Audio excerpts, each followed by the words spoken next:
Tonight, a sobering message from the Premier. This is the most serious situation we've ever been in, ever, since the beginning of this pandemic. Doug Ford saying we are in a crisis as COVID-19 cases exceed 4,000 in the province for the very first time. Plus, it's tricky because, we have a lot of measures in place already. Could more be done, and are people simply not listening as we near 2 weeks into a province-wide lockdown? And pain, suffering, crying, enough is enough. Families gather in Toronto to mark the tragic anniversary of the downing of Ukrainian Flight 752, exactly 1 year after the plane bound for Canada was shot down in Iran. Good evening, I'm Kelda Yoon. Another grim record today. The number of COVID-19 cases in the province topping 4,000 for the first time. This comes 2 weeks after all of Ontario was moved into a lockdown. And today, the Premier with a blunt and urgent message, calling it a crisis and warning that new modelling coming next week does not look encouraging. Queen's Park reporter Mike Crawley has more. We are in a crisis. That's how I can describe it. It is scary. In Premier Doug Ford's voice, a deep sense of concern, perhaps even fear. This is so serious. Matter of fact, this is the most serious situation we've ever been in, ever, since the beginning of this pandemic. Just how serious? Hospitals across Ontario have been ordered to prepare for large-scale transfers of patients as the COVID burden grows. The province is reporting a record 369 COVID patients in intensive care and more than 4,200 new cases today, another single-day high. Today's numbers are, to be frank, they are scary. We need to consider all possible measures to contain this infection. We don't want more people dying. We don't want the ICUs overwhelmed. Ontario is already forecasting the ICU caseload from COVID-19 to exceed 500 this month. More detailed projections are on the way next week, and Ford says there'll be a wake-up call. We're in a desperate situation, and when you see the modeling, you'll fall off your chair. Ford is putting the blame for all this on people who aren't following public health guidelines. If these basic measures continue to be ignored, the consequences will be more dire. The shutdown won't end at the end of January, and we will have to look at more extreme measures. Despite the urgent tone, no new measures announced today, sparking criticism. All we got from the Premier today was saying Ontarians need to wash their hands more. I'm sorry, but that is a complete failure of leadership. Once you're in a crisis, the political risks are lower because everybody's sort of saying, for God's sake, do something. The Liberal Party leader is also slamming Ford, calling the government's response to COVID-19 a failure. And the Green Party leader says that Ford's wait-and-see approach to restrictions is like a broken record. Meanwhile, hospitals in southwestern Ontario are using refrigerated trucks to store bodies. Vaccines aren't getting distributed quickly enough to slow the onslaught of new cases, and Ontario's version of a lockdown drags on with no end in sight. Mike Crawley, CBC News, Toronto. So the Premier not announcing any new protocols just yet, but with case counts in the province surging, what are some further measures that could be considered? And is pandemic fatigue becoming a major factor? Angelina King took it to the experts. A curfew is coming in Quebec.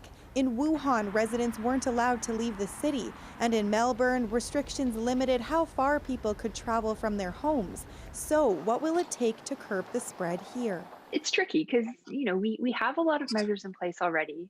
Epidemiologist Ashley Chute is behind a strategy called the Canadian Shield that's calling for one short, severe lockdown across the country until cases are low enough for contact tracing, testing, and isolating to be effective. Have a proper lockdown, not a lockdown that's, half measures that gets dragged out for a long period of time and doesn't achieve anything. She says a curfew would help stop private gatherings, but notes it's hard to pinpoint where cases are coming from. Although she says workplaces should be looked at. Are the places where these outbreaks are happening, do they actually need to be open right now? She says there needs to be more support for people who are working, paid sick days, better distancing, and ventilation. Today, Ontario's public health officials said the province is seeing more and more community spread, and one psychologist says nearly a year in, there's a perfect storm contributing to why some people just aren't following the rules. I think what happens over time is we start to habituate. We start that the level of fear starts to decline. Christine Purdon says many still don't have any personal connection to COVID-19, so it's more abstract. And people who usually follow the rules are rationalizing breaking one here or there. Plus, she says there's inconsistent messaging from leaders, which increases uncertainty and fear and anxiety, which creates a lot of anger, actually, which then causes people to be defiant and just throw up their hands. So what do people think will help? I think a consistent social media presence. I know I personally do follow the province's social media, so I really think a good presence there would incentivize people like me. Putting a curfew might just reinforce how important it is for people to be staying home. Place more fines, because I feel like people, if there's no one really stopping them, they don't actually get like a immediate consequence. Purdon suggests more support and positive, tangible outcomes from leaders so people know just how important their actions are. Angelina King, CBC News, Toronto. Windsor-Essex hospitals are dealing with backlash for offering the vaccine to managers and executives. Some are outraged, including the local medical officer of health. He says there's an ethical framework and says it's disturbing to hear it isn't being followed. It's not right. There are clear guidance, there are clear criteria, protocols that have been identified. There's a scoring system. It's not a competition to quickly administer the vaccine as quickly as possible. You have to think about the ethics of it. You cannot just go on and say, yes, I have the vaccine. I can start anyone who's walking down the street and start jabbing them with the vaccine and say, hey, I have finished the vaccine. I've completed 5,000 or 10,000 or 15,000 of vaccine because I just did it. It's not that. It's public health decision-making, evidence-based ethics. There are clear guidelines on who to vaccinate and how to vaccinate. In response, the CEO of Windsor Regional Hospital says they are following the provincial guidelines. A statement reads, in part, this absolutely includes a priority to vaccinate willing staff from critical areas of our hospital. But this also includes many key leadership individuals who are in our facilities and in contact with patients and colleagues. These individuals are critical to the operation of the hospital. We can't lose them in the middle of a pandemic and when our volumes are at or above capacity. Now, Ontario will now allow people who are pregnant or breastfeeding to be vaccinated against COVID-19. The recommendations mark a shift from the province's previous policy. In a statement, the Ministry of Health says people who are pregnant or breastfeeding may now choose to receive the vaccine after consulting with a healthcare provider. The province previously advised that those individuals should not receive the vaccine because they were not included in the trials. The changes come after a push from healthcare workers and hospitals. Halton's police chief is on his way back to Canada and apologizing tonight after admitting he was in Florida. In a letter, Chief Steve Tanner wrote in late December, I traveled to Florida to address some personal business matters. This was done with the knowledge and support of the Halton Police Board Chair. My decision to travel in light of the ongoing COVID-19 situation was a poor decision and one that I deeply regret. I am returning to the country this weekend and will be complying with the requirements to quarantine upon my arrival in Canada.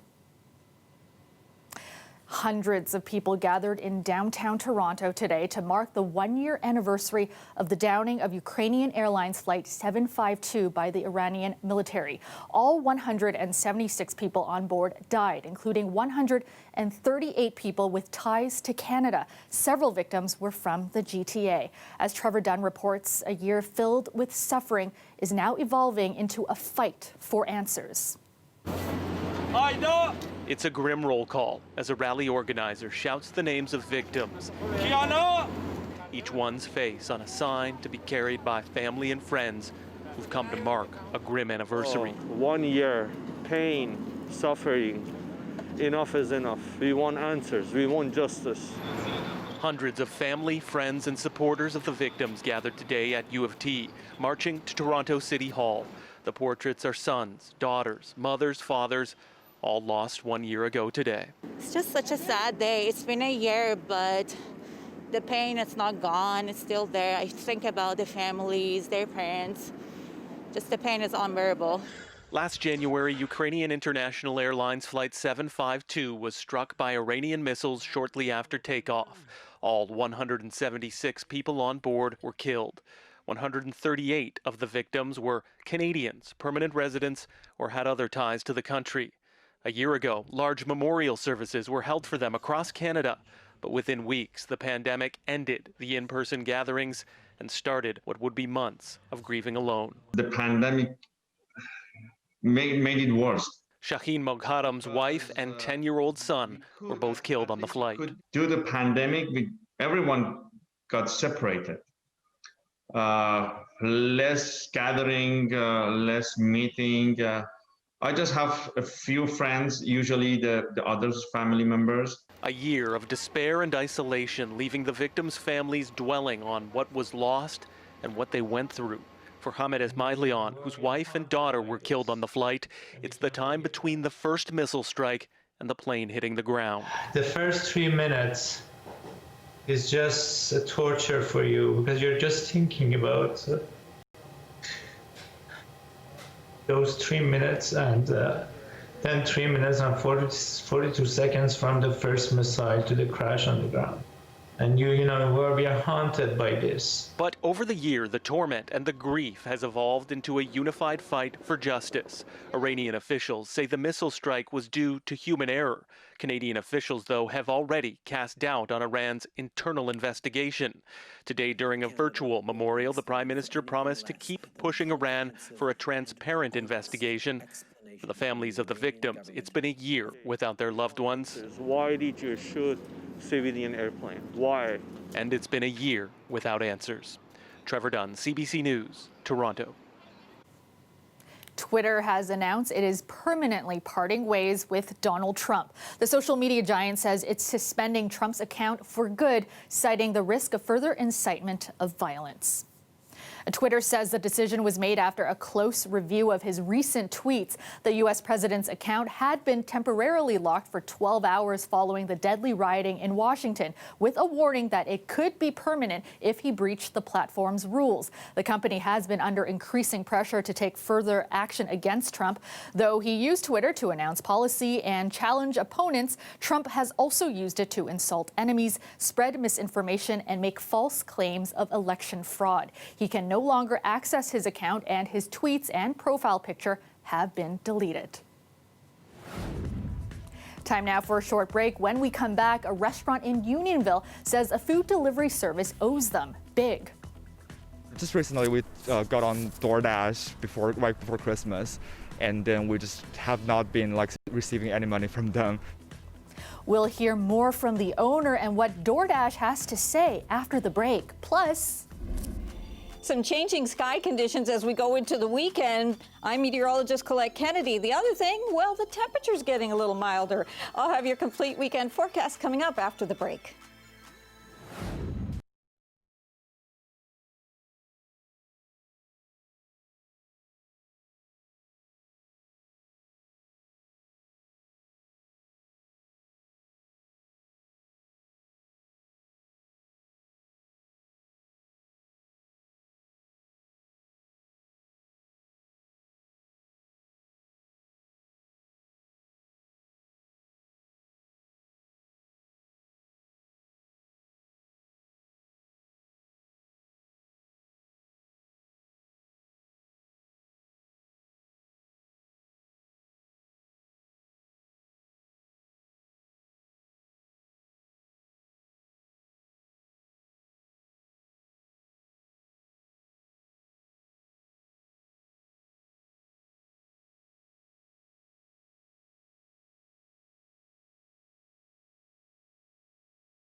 Welcome back. Statistics Canada reported a sharp rise in job losses last month as many provinces tightened their COVID-19 restrictions. More than 62,000 fewer people were employed in December. However, that was offset by the creation of more than 36,000 full-time jobs. The jobless rate rose to 8.6% compared to 5.6% in December 2019. 90% of the losses were in the hard-hit hospitality industry, particularly hotels and restaurants. And for many restaurants struggling to stay afloat during the pandemic, food delivery apps have been a lifeline. But one restaurant in Unionville says DoorDash owes them tens of thousands of dollars. Philip Lee Shannock explains. This Unionville sushi restaurant has been around for 2 decades and had hoped to be for even longer. Yeah, we survived so long, even COVID year, we survived. We just want to keep going. So when York Region locked down, like many restaurants, they turned to food delivery apps, even though delivery fees eat into a lot of their profits. Recently, the province put a cap on what Uber Eats, DoorDash, and Skip the Dishes charge for commission. So Yang Sushi signed up. We've been doing okay on takeout, but just recently we got on DoorDash right before Christmas, and then we just have not been receiving any money from them. He says the restaurant did some aggressive marketing over the holidays and logged big sales, ranging from $40 to $400.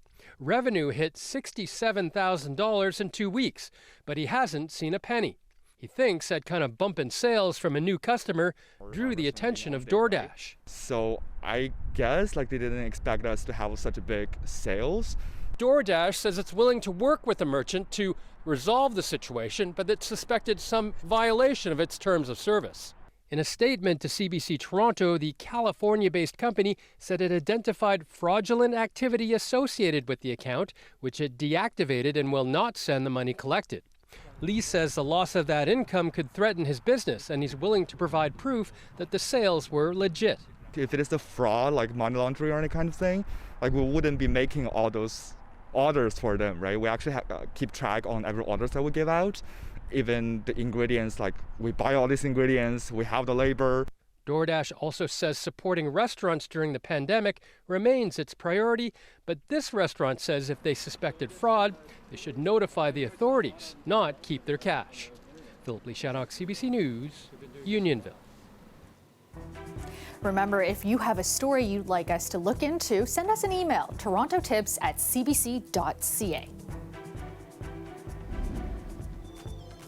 You're looking at a shot of the Toronto skyline. Increasing clouds tonight after a mostly clear day. It's about -3 downtown right now. Let's go to our meteorologist, Colette Kennedy. And Colette, another day of sunshine.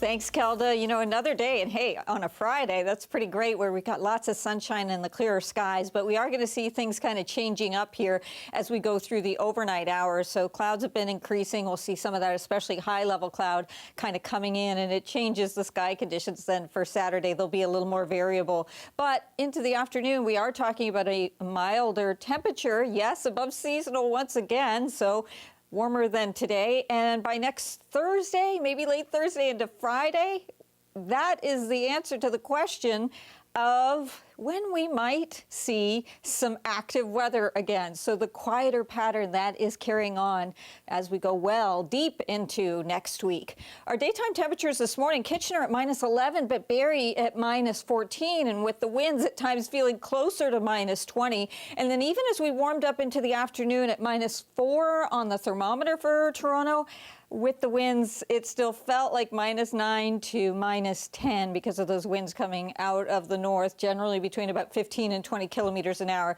There's some of that cloud kind of pushing in through the overnight hours. Not all of southwestern and eastern Ontario will experience it. It's somewhat patchy, but you can see there's enough of it. It will be extensive to make tomorrow a little bit different from today. But again, it is most of it at a higher level and some improvement as well, although variable skies, but some improvement back towards southwestern Ontario. Things change again, though, into Sunday, becoming overcast there. And not only that, we will see that increasing cloudiness coming right back. Even though it kind of clears up for the GTA into tomorrow evening, we see it kind of coming back then after a brighter morning. We'll have those clouds rolling in then for Sunday afternoon. So The weekend, safe to say, is a little bit different than what we had today with all that blue sky.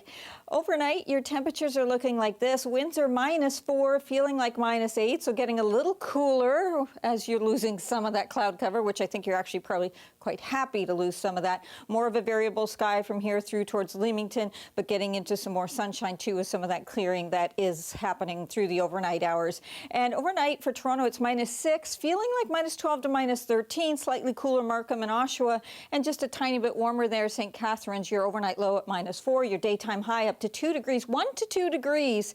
And again, kind of an average for this time of year near -2. So running almost 5 degrees above seasonal for our daytime high. Still mild, not as mild, but still mild into Sunday. And more importantly, I think, is that the overnight lows start to warm up. And then as we get towards midweek, towards the end of next week, when I said the next kind of chance for maybe some flurries kind of coming in with the next system, that really is going to push those overnight lows up. Kelda. Thanks so much, Colette. The weather is brought to you by Train, the most reliable heating and cooling brand. We test, so it runs. It's hard to stop a train. After the break, a bittersweet weekend for Buffalo Bills fans in Canada, but they're making the best of it. And we'll be enjoying this game outside, just like we're there, only we're not, unfortunately. We'll hear more from fans as the Bills get set to host their first playoff game in a quarter century. That's next.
Well, if not for the pandemic, thousands of Canadians would be crossing the border into Buffalo this weekend to see the Bills play their first playoff game there in 24 years. Canadians make up about 40% of their fan base. But as Greg Ross reports, fans are still making the best of it, finding other creative ways to watch the game.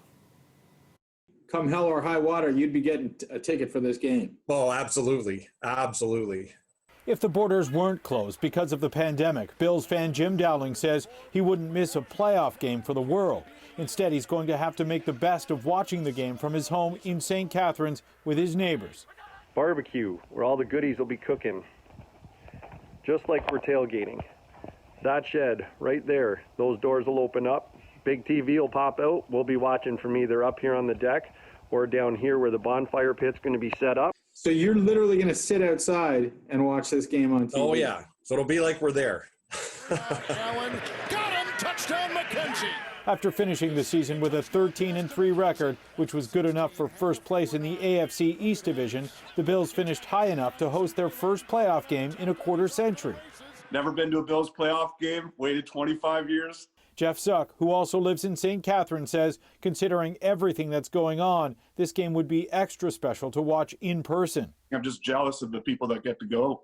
What a great experience to see the first Bills playoff win in 25 years with 6,700 others. Tom Mays of North Tonawanda, New York, will be one of nearly 7,000 fans in attendance. It's me quite a bit of a different scene than I'm used to going there. The Bills gave season ticket holders first dibs for this game based on those who have had their tickets the longest. Mays says there are a number of Canadians who would have come before him in the pecking order, but due to the closed borders, he managed to get tickets. Thank you, Canadians. I feel sorry for you. I think it stinks. But most Bills fans don't have a case of sour grapes because they can't go. They say it's hard to feel bad when your team is winning. Would you rather have the Bills be really good and not go, or just have it be like any other year where they're mediocre and be able to go to all the games you want? And I think the answer to that's obvious. The Bills will host the Indianapolis Colts in the AFC wildcard game tomorrow. Greg Ross, CBC News, Toronto. And that's our show for you tonight and for the week. Thank you so much for watching. Maribel Tarouk has your next local newscast tomorrow at 6, and I will see you back here on Monday. Have a great weekend, everyone.